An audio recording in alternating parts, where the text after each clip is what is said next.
We help connect people to paid employment. We call it transitional employment. People have an opportunity to work by cleaning the streets. That's a joint venture with several business initiatives around the city.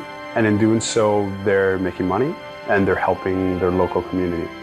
Just because they have a mental illness, it doesn't mean that they're not capable of just as much as anybody else. When I was younger, I didn't want to go to work. Now I look forward to going to work. It's a good crew and we enjoy doing our jobs down here.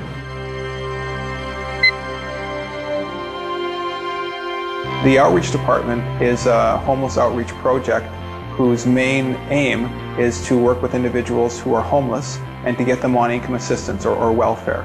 A huge percentage of the individuals who are living on the street are mentally ill. We'll see addiction, homelessness, and mental illness form a trifecta. The outreach staff work in teams of twos, and they will go out finding individuals who are staying outside. We will connect with those homeless individuals, let them know who we are, what we have to offer, and if they are interested, go somewhere for breakfast. And then we have a standing appointment at the ministry office here on Robson and Denman, and most of the time our clients have their support check in hand by 11:30. We'll come back to the center and begin the process of looking for housing, and then by the end of the shift, we would be saying goodbye to the person in their housing unit, and that's in one day.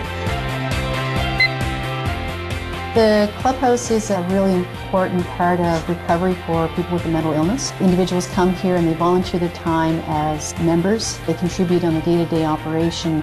And a lot of our members haven't had work for a long time, so those small jobs become really meaningful, and seeing that work is an important part of their life continuum. Our job is to help them regain their skills, and we offer so many different programs and workshops at the clubhouse. Employment is difficult for people with mental health issues for numerous reasons. Here at this program, if they're having an off day, we understand that. But let's check in with your mental health team, let's check in with us. How can we move on? Many of our folks are at risk of homelessness. We encourage people to have a suit of clothes and take a shower here.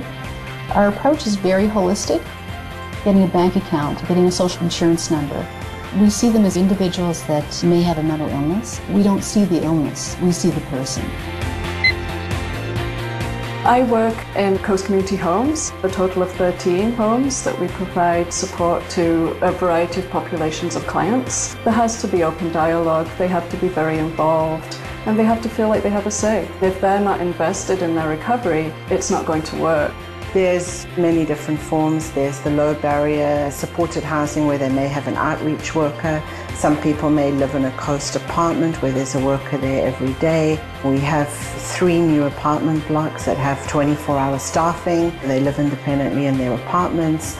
And then we have licensed care. People work on their life skills. It's like cooking, cleaning, budgeting. We also do a lot of work around symptom management. The stay is not set in stone and it takes as long as it takes, but the idea is that they continue to build skills until hopefully they can manage in a more independent setting. I was living in market housing for a number of years before I came to live here. I was paying almost double to what I pay now for a space half the size. If you don't have proper housing, where do you start? Because you don't sleep properly, you don't eat properly, you don't socialize properly, you're embarrassed to have people in your home. So you tend to stay on the periphery of things. But when you have housing, and when I walked in here, I was just enthralled when I saw the place. The floors, the windows, the space, you know, I thought, yes, this is home.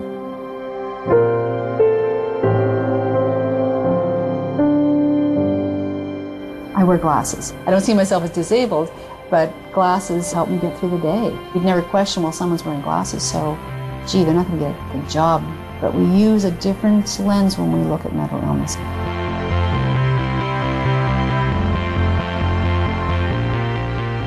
Some folks have had entire lives and families and careers and lifetimes of achievements, only to find themselves with addiction or mental illness, homeless and alone.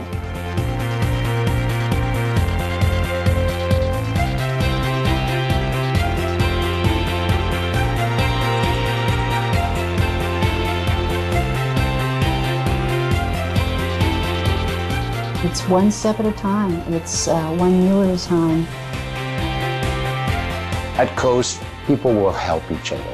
I'm very proud to be affiliated with Coast, and it's done so much to improve my life.